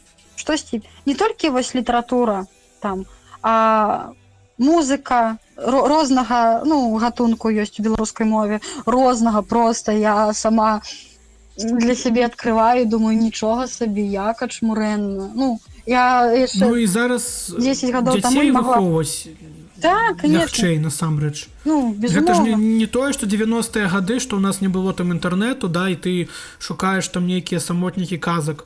Ты зайшоў у YouTube і шмат казак па-беларуску. Так, мульцікаў. Так, Глядзі. уключыў. Я таксама так вось, ну, з малымі таксама, ну, вось. Уключыў там мульцікі, ён глядзіць той мульцік і ўжо штосьці паглынае. Так, Ён так. ўжо паглынае Пра гэтую гаворку фільмы, і гэту мову. Ну, ўсё, што ёсць у вольным доступе, ну, ўсё гэта, уладар пярсцёнку, ўсё гэта ёсць на беларускай мове, любое фэнтазі. Вось у мяне вучні, дарэчы, вось я памятаю, вучні такія кажуць, ну, нам вот, трэба змяняць школьную праграму яшчэ па літаратуры, не толькі мову, яшчэ і літаратуру. Каб было больш, ну, фэнтазі трэба дадаваць, ну, творы, вось менавіта. Каб нейкія цікавыя жанры былі для моладзі, каб так, яны зачапіліся за нават штосьці. тыя ж пераклады. Ну, вось на беларускай літаратуры чытай тыя ж пераклады. Ну, хтосьці да іх ставіцца дрэнна, але мне здаецца, пераклады гучаць прыкольна. Я вось нядаўна знайшоў там Сергея Есеніна вершы. Чаму бы не пачытаць чалавеку па-беларуску Есеніна? І можа ты паглядзіш на гэты верш з іншага боку. Там ужо будзе свая культура. Раней, ведаеш, як мне там казалі, ой, навошта там нешта, глядзець па-беларуску нешта замежнае. Я кажу, любы пераклад, ён ужо становіцца часткай тваёй культуры, бо ты укладаеш сэнс ужо, ну, сэнс слоў, ну, сваёй мовы. Бо у нашай мове, ну, гэта будзе зусім іншы сэнс. Словы гэтыя несці. І гэты пераклад, ён становіцца часткай тваёй культуры. Часткай беларускай культуры. Ну, пераклады гэта не дрэнна, гэта наадварот паглынае людзей вывучаць, мне здаецца, мову і глядзець на мову па-іншаму. Так. Такі культуралагічны аспект. Ну, што дрэннага ў перакладзе? Чаму вось могуць перакладаць там ангельскамоўныя вершы ці апавяданні на рускую, а чаму мы не можам перакласці гэта на беларускую? Так. У чым справа? Ні ў чым. Узялі, пераклалі. Нават і зацікавілі гэтым людзей, якія гэтым цікавяцца. Я дзецям, дарэчы, вось, ну, даю такія, з 11 класам рабілі такія заданні. Ну, перакладзіце свой любімы, ну, трэк на беларускую мову. І дзецям так спадабалася. Вось, ну, там, я кажу, як можаце. Вось, яны мне там дасылалі арыгінал тэксту, там, з англійскай мовы, там, ну, з рускай. І я гляджу тое, што і у іх пераклад мне вельмі спадабаўся, як ну, падыходзіць да гэтай справы, што яны менавіта ведаюць, шукаюць беларускае гучанне, менавіта вось сваю такую разыначку. Яны вучацца неяк знайсці сэнс кожнага слова. Так, смакуючы. Працэс перакладу ведаеш, чым цікавы, што ты намагаешься захаваць арыгінал, але ў беларускай такой вокладцы. Так, беларускамоўнай вокладцы. Сэнс застаецца тым, цікавых слоў. Так, сэнс застаецца тым, але ну, з іншым культуралагічным аспектам. Ось. Ну, мне здаецца, што на рускую перакладаць лёгка, а вось на беларускую, дзе ў тебе ёсць шмат адпаведнікаў, ты можаш Ось ты згодна з тым, што мова даволі гібкая. Ну, гнуткая, канешне. Яна гібкая для таго, каб пісаць вершы, апавяданні, таму што шмат слоў. Так, вельмі шмат, занадта шмат. Вельмі. Я кажу, што любыя заганы людзей, ну, ўсё можна сказаць па-беларуску. Абсалютна. Я кажу, па гэтаму я вучням сваім даю такія практыкаванні. Ну, перакладзіце звычайныя рэчы нават на беларускую мову. Ну, апішыце свой дзень, ну, як прайшло, ну, па-беларуску, што вы рабілі. І чалавек пачне, напрыклад, там рыхтуючы дамашняе заданне, ён жа думае, вось, я там п'ю гарбату, а як гэта будзе па-беларуску? Ну, гэта таксама, ну, пачынаюць мова працаваць. Усе працэсы моўныя пачынаюць, ну, дзейнічаць, калі ты імкнешся вось звычайныя злабадзённыя рэчы, ну, записываць па-беларуску. Я говорю дзецям, пішыце свае нататкі, ну, па-беларуску, ну, напрыклад, што вам трэба зрабіць? Паспрабуйце гэта зрабіць па-беларуску. Вось. А вось ты як філолог вядзеш нейкі такі нататнік цікавых слоў і выразаў, Канешне. якія потым можна там ужывіць дзесьці? Ну, канешне.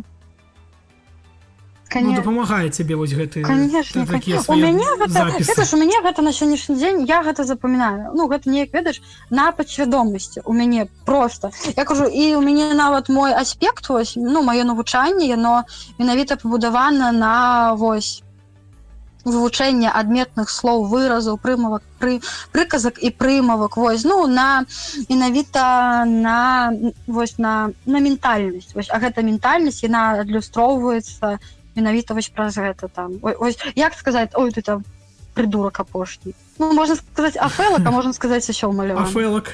Ну, асёл маляваны. Слухай, як цудоўна гучыць. Там столькі, там запусціць жука. Я говорю, што мне тут запусцілі жука? Гэта, значит, вучні пачалі хлусіць там. Ой-ой-ой-ой-ой.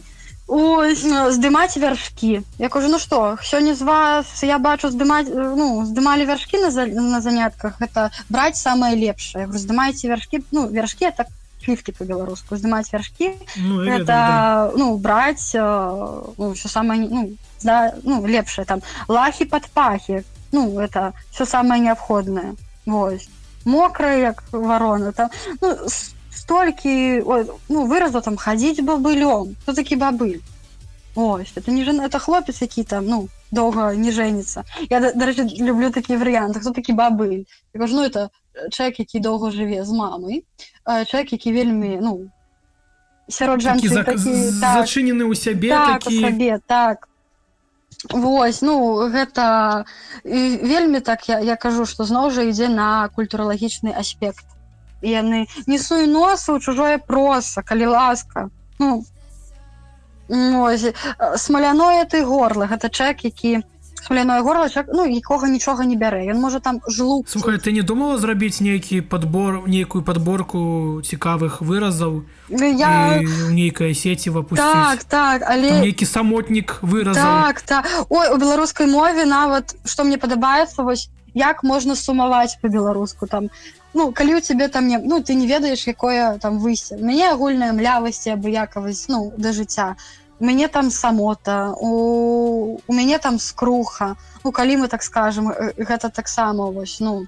На шмурэнах гэта такое даследаванне зроблена. Ну, гэта ўзята з класіку беларускай літаратуры, і з якім значэннем яны там ужывалі гэта слова скруха. Ну, мы разумеем тое, што, ну, чалавека нейкія непрыемнасці. Ось, круха. Але гэта ідзе з падтэкстам, тое, што чалавека там, ну, нестача грошу, ну, скруха. Ну, я не магу, у мяне скруха. Вось, там, што значыць мадзець? Ну, мадзець гэта сумаваць ад таго, што табе нечага рабіць.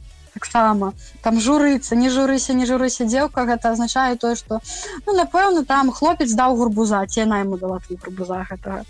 Вось. Карацей. Ну, вось было б цікава ўбачыць нейкую такую, ведаеш, самотнік, такі вось, каб ты вось адчыніў яго, і ёсць розныя сітуацыі ў жыцці, і вось ты знайшоў гэту сітуацыю ў жыцці, і там проста гэтыя выразы, гэта было б так цікава. Так. Мне, шчыра кажучы, вось, мне трэба усім такім, ведаеш, як гэта ўсё, мне не то, што мне смеласці не хапае, мне не хапае, мне хочацца гэта, ведаеш, усе такія менавіта такіх камп'ютарных здольнасцяў. Ну, вось, усё, як гэта мантаваць, на гэта трэба час. Вось, мне вось, у мяне мара проста пачаць весці актыўна свой блог, а так я толькі, ведаеш, вершы чытаю, мне проста прачытаць верш, гэта моя рэфлексія. Я прачытала верш, мне неяк так лягчэй стала. Вось. Я разумею, што гэта мне ўсе кажуць, Наташа, давай, вядзі, мы будзем, ну, гэта столькі, ну, там, падпісантаў, столькі там усяго ў цябе будзе, ну, і людзям будзе цікава, я кажу, я працую над гэтым. Дарэчы, такое-то пытанне, калі мы скажам у беларускай мове адчыніць, а калі мы скажам адкрыць? Пачакай, адкрыць можна сайт на тэлефоне, адкрыць там, адкрыць можна банку з-пад агурцоў, а адчыняюць дзверы? Так, адчыняюць дзверы, так. Адчыняюць, можа, а яшчэ фортку адчыняюць, акенца, фортку адчыняюць, а адкрываюць падручнік. Разгарнуць падручнік. Разгартоўваюць, адкрываюць сайт, сацыяльную сетку, прыкладанне. Так, прыкладанне. Але, напрыклад... плюс 10 балаў. Але, напрыклад, раскаркаваць бутэльку, таму што ў нас корак, гэта пробка. Адкаркоўваюць, яшчэ такой ёсць выраз. Так, адкаркаваць, менавіта там напой які-небудзь. Але коркі на дарозе ў нас ёсць, коркі на дарозе. Вельмі цікава гэта пагнаць усё, і галоўнае, каб проста чалавек жадаў, каб ён гэтым гарэў. А вось наконт самотнікаў, у мяне такая вось ідэя зараз з'явілася, каб рэальна зрабіць такі невялічкі сайцік, дзе ёсць там розныя жыццёвыя сітуацыі, такі, ведаеш, ты стаіш, з кімсьці сварышся, лаешся, так, пачакай, я адчыняю, пачакай, так. Ага, і пачынае пералічаць все гэтыя выразы. Мне так падабаецца гэта, я кажу, ой, я не хачу камунікаваць з гэтым кнурыкам запэцканы. Кнурык запэцканы, гэта чэк, ведаеш, у якога не вельмі там добрае мінулае. Ведаеш, пра кога не вельмі там добрае нешта ходзіць. Яшчэ кнурык запэцканы, ось, я тут звычайна яшчэ пра дзяцей кажуць. Я цябе толькі перапранула, ты кнурык запэцканы, пайшоў там, паквэцаўся дзесьці там у брудзе і прыйшоў.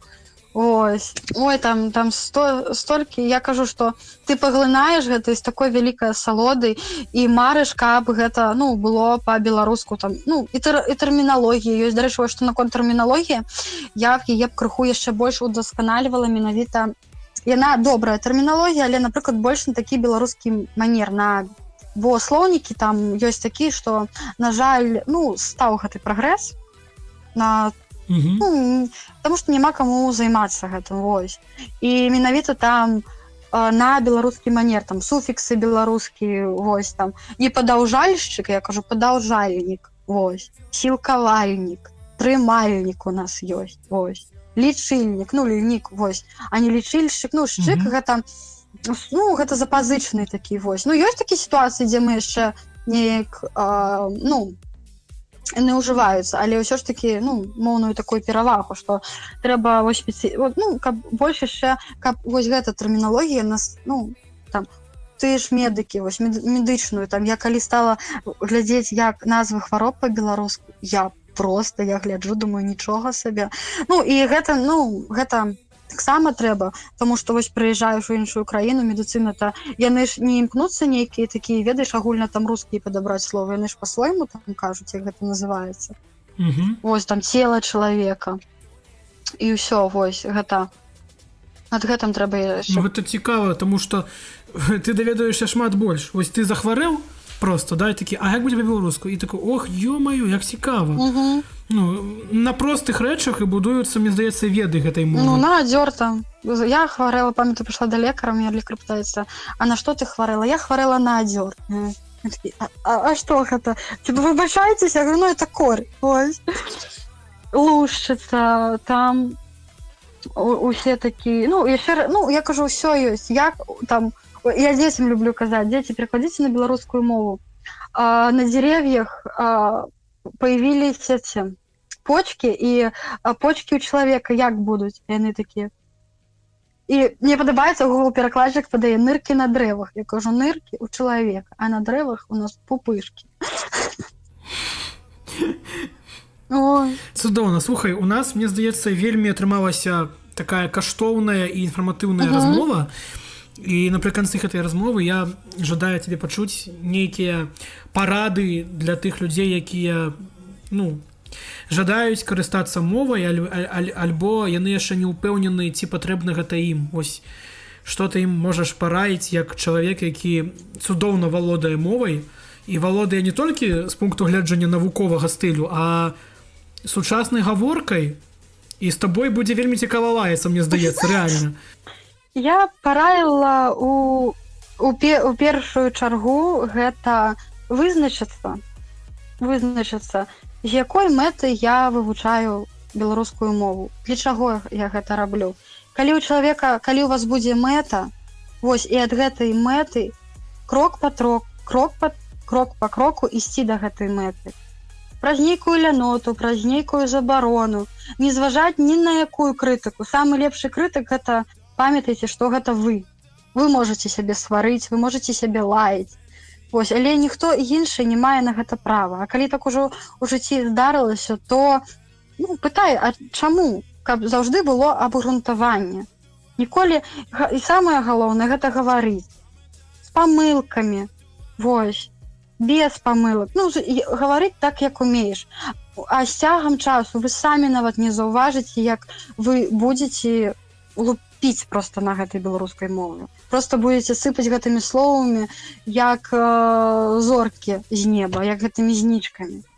Вось, неба просто трэба адзначыць, што у 90-х годах мова была прызнакам інтэлігенцыі. Так. І мне здаецца, і зараз калі гэта паказнік таго, што ведаеш, ты інтэлігент. Калі я беларус, вось, хто ты ёсць? В першую чаргу. Я беларус. І калі я паважаю свой народ, сваю культуру, сваю мову, без гэтага таксама немагчыма вывучэнне беларускай мовы. Таксама. Быць адукаваным, гэта паказвае на тваю адукаванасць. У няўпэўненасць яна будзе заўсёды, але калі ты будзеш сядзець, склаўшы рукі, то, на жаль, так яно не будзе. Цябе на галаву веды мовы не зваляцца з неба. Так. Калі ты будзеш стаяць і чакаць дажджу з неба, як то кажуць. На падсвядомасці, як я дзесьці такі ролік у тыктоку бачыла, што я думала, што майго дзіцяці мова будзе там на падсвядомасці, на падкорцы. Так само яно не з'явіцца. Трэба, як да любой, прыкладаць намаганне, як мы нарадзіліся ў дзяцінстве. Мы ж вучыліся хадзіць, мы вучыліся гаварыць. Да, мы вучыліся вось так і з мовай. Як з малым дзіцём ты будзеш нянчыцца. Вось, як з нечым, як з любой навукай. Трэба яе прыручаць да сябе, скажем так. Яна, калі аднойчы, выхоўваць у сябе. Яна нібы абаяльная жанчына.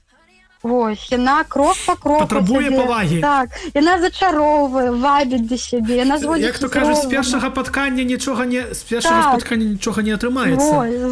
Але яна, як тая жанчына, якую вы не дасце рады забыць. Вось, тая унікальнасць, якая трапляецца вам, не аднойчы, вось на вашым шляху, і вы не дасце яе рады забыць. У кожнага там ёсць, напэўна, хлопцы ці жанчыны, чалавек, які трапляецца, і ты яго, вось так табе ў душу, вось да душы гэта будзе. Так і мова будзе. Я 100% згодны з тваім меркаваннем, і вельмі рады, што я спаткаў цябе, я не памятаю, дзе мы спаткаліся нават. У тыктоку ты мне напісаў.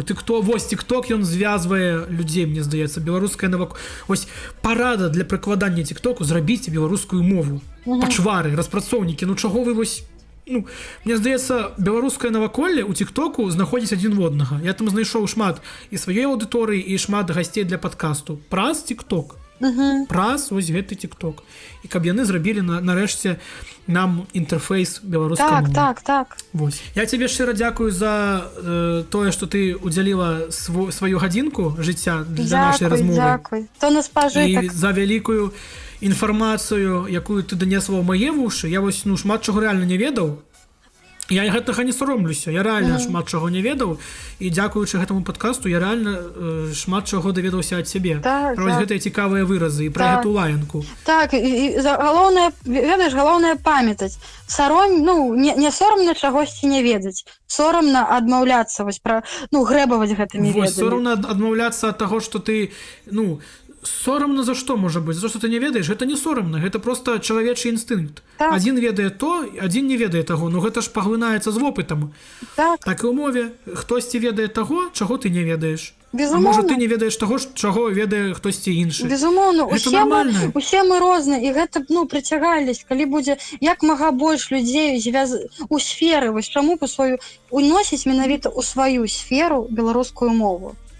Па-за межы той жа культуры, у медыцыну, у тэхніку, усе у свой быт. Вось гэта будзе тады багацце. Крок па кроку, хоць няўпэўненымі крокамі, але ісці да ёй. Вось, я шчыра дзякую за нашу размову. Я раю цябе поспехаў у тваім шляху. Першая я перад націскам. Памятаю яшчэ са школы. Вось. Але хтосьці рэальна блытае націскі. Нічога страшнага. Націск гэта такая праблема, я табе магу сказаць, што і тут самі навукоўцы, што тут таксама, як ты сказаў, што... Да, так хтось у якойсьці мясцовасці можа так кажа, што яго ведаем. Мы можа ім не ведаем. Так што не трэба проста засяроджвацца. Але з гэтымі націскамі ты пачынаеш, калі чытаеш рускую мову, пачынаеш гэтыя правілы прымяняць на яе. Атрымоўваецца, што ты націскі блытаеш у рускай мове. Ой, это такі выпадак напрыканцы раскажу. Тут у мяне быў звязаны. Я хожу, да стаматолага тут хадзіла, а ён рускамоўны. Вось. І ён мне кажа, калі адыдзе анестэзія, калі ласка, можаш мне напісаць? А ведаеш, я прывыкла, што ў рускай мове окані. І я пішу анестэзія. Там так напісала гэта слова, але мне так не спадабалася тое, што я прыходжу на наступны дзень, і мяне гэта, ведаеш, насміхаліся. Цвялілі мяне, ён, пацвяліў гэтым. Гэта нейкі жах. Гэта жах. Жахлівая такая. Я яшчэ параю людзям, калі вы бачыце, тое, што чалавек там, памылачку такую, рэальна такую дапусціў, ведаеш, якую і хочацца выправіць, але, не трэба так, вось, гэта будзе цкаванне. Так нельга. Трэба больш з мяккасцю гэта сказаць, у жарт гэта перавесці. А калі вы скажаце, ты там даўбень, як ты мог такое зрабіць, ось, і калі вы будзеце... Непавага да чалавека, мне здаецца. Па гэтаму таксама мяккая павінна быць беларусізацыя. Вось. Усё. Просто... Галоўнае гэта рабіць, ведаеш, не радыкальна. Так. І ўсё будзе цудоўна. Так, безумоўна, ўсё атрымаецца. Так што, табе таксама шчыра дзякуй за размову. Шчыра дзякую. Дзякую. Вось. Пакуль. Все, да, побачення. Да, побачення. Сярод нас жывуць бізнесмены, паэты, працоўныя людзі і проста кабеты. Сярод нас жывуць мастакі, музыканты, лекары, брокеры і практыкі мантры. Але кожны з нас, перш за ўсё, еўрапеец, спадар беларус. Мы цэнім каштоўнасці нашай радзімы, родную мову і вольныя крылы.